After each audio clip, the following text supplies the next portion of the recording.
በጣም አሳዘነኝ፣ አስለቀሰኝ። እኔ ሄጄ ነበረ እንግዲህ መቼም በእውነቱ የእናንተ ተላላኪ እኔ እናንተ ልካችሁኝ ሄጃለሁ። በእውነቱ እናንተም ደግሞ ደርሳችሁ ጠይቁ። ያየሁት አስለቀሰኝ። ሕፃኗ ልጅ ከዚህ ከማደንዘዣው ላይ ነቃችና በዚያ በኩል እናቷ ስለተኛች እናቴ እንዴት ናት ተሻላት ወይ ትላለች። ደግሞ የሚገርመው እኮ የወንድሟን ማረፍ አልሰማችም።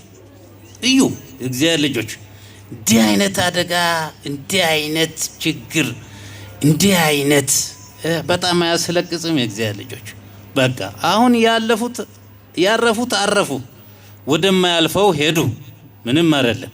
ነፍሳቸውን በገነት በመንግሥተ ሰማያት ያሳርፍልን።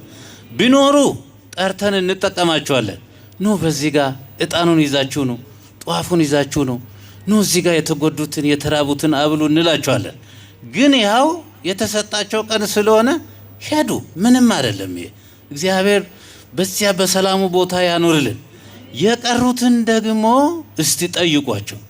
ለ5 ለ10 ሆናችሁ እስቲ ጠይቃ። ይሄ እናንተ መገለጫችሁ ነው። የእግዚአብሔር ልጅ መከራም ሲመጣ ደግሞ ለኛ መታያ መድመቂያችን ነው እንጂ ሌላ ጉዳይ አይደለም። ይኸውልህ በሃይማኖት ስንኖር እንዲህ አይነት ነገር አለ። ምንም ያስፈራ ጉዳይ የለም። እግዚአብሔር ከመንግስቱ ያስወጣን እንጂ የዚህ ዓለም ነገር ምንም አይጠቅም።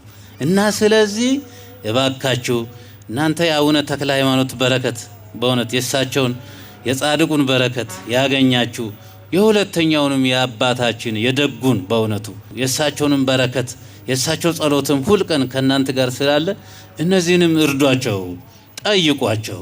ደስ ብላችሁ ጠይቁ። አይዟችሁ። የእናንተ ወንድሞች እህቶች፣ አባቶች፣ እናቶች ናቸው። ጠይቋቸው። እግዚአብሔር ይማራችሁ በሏቸው። የሚያስፈልጉንም አሁን መግለጫ እኮ መግለጫ ምን ይሆናል ብላችሁ ነው። እስቲ ደረስ በሉ። በእግራችሁ ተረግጣችሁ እዩ።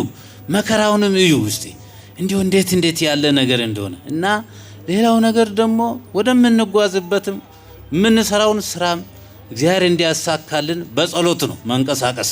እንዲሁ በጉልበት አይሆንም፣ በገንዘብም ብዛት አይሆንም፣ በእውቀትም አይሆንም።